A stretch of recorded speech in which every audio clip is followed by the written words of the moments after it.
this convention in Duluth is a historic day for AFSCME in Minnesota.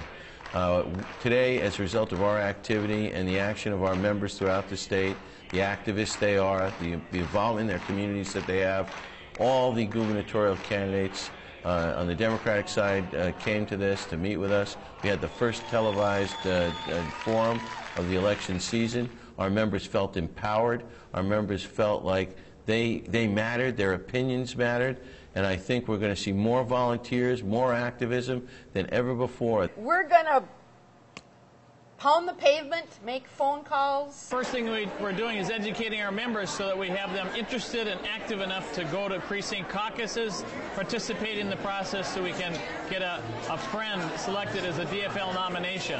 We need a governor that's going to support what we need in this state.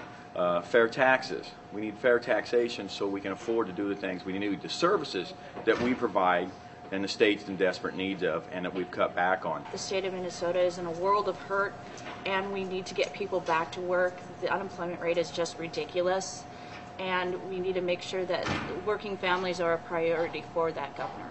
And they're starting to lose their homes, they're losing their health insurance.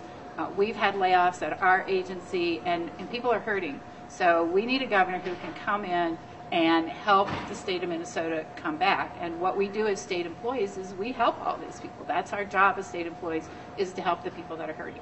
Oh, King Tim, I wrote that day. Well, the day he announced he was going to cut all 36,000 people off general assistance medical care. King Tim of Minnesota doesn't care about democracy. King Tim of Minnesota, he wants to be the president, you see. This guy doesn't seem to follow democracy at all. He acts like a king. And I felt a song coming on, and it was written that same day. What can I do to find people who will support a public option, who will support keeping health insurance on the front burner and finally coming up with a solution, because we can't keep going the way we are. Well, you're the ones that we were the ones we there. We're the ones that work in the pediatric clinic. These are the ones where the kids that come in with the GAMC who are going to be hitting the emergency room if they don't have us. Yep, and I work in the hospital. And it's like they'll still have to get medical care, but the cost is going to like triple or quadruple because they're not coming to a clinic, they're going to an ER setting. Well, John Marty says it very well. The blinding cuts are only going to work if 34,000 people cooperate and never get sick. Yeah. Which is so absurd. I mean, when he says it that way, it's it's very well said because it just points out the absurdity of it. So. Yeah. And we pay one of the highest premiums working for the hospital as employees. I think we need a system in this country where health care is a right.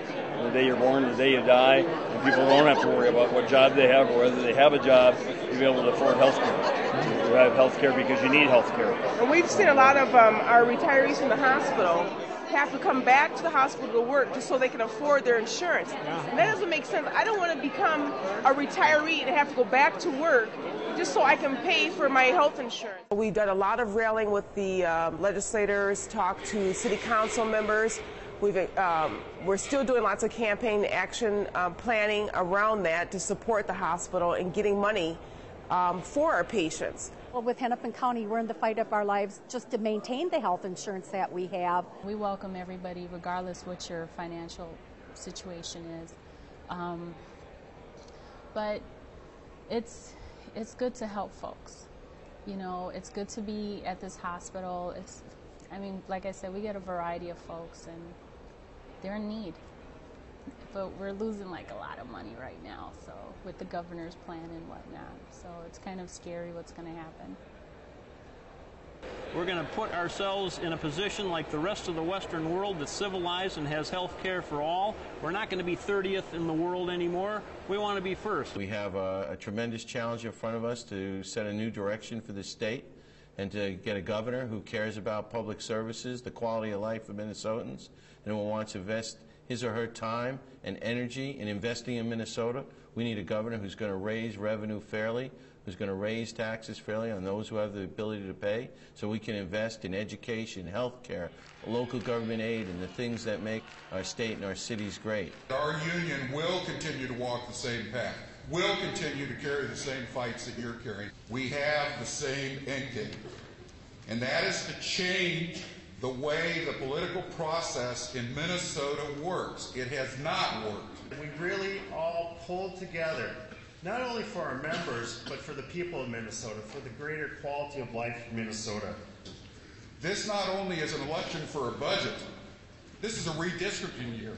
The outcome of this election is going to set the groundwork for the next 10 years for our state.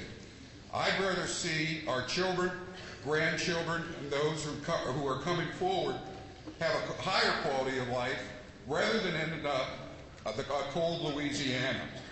We need to make the change. Thank you, thank you, thank you.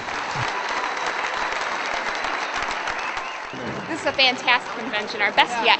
Yeah, why? Oh, the energy in the room is absolutely fantastic. Our members are ready to organize. They're ready to get out there and elect a worker-friendly governor.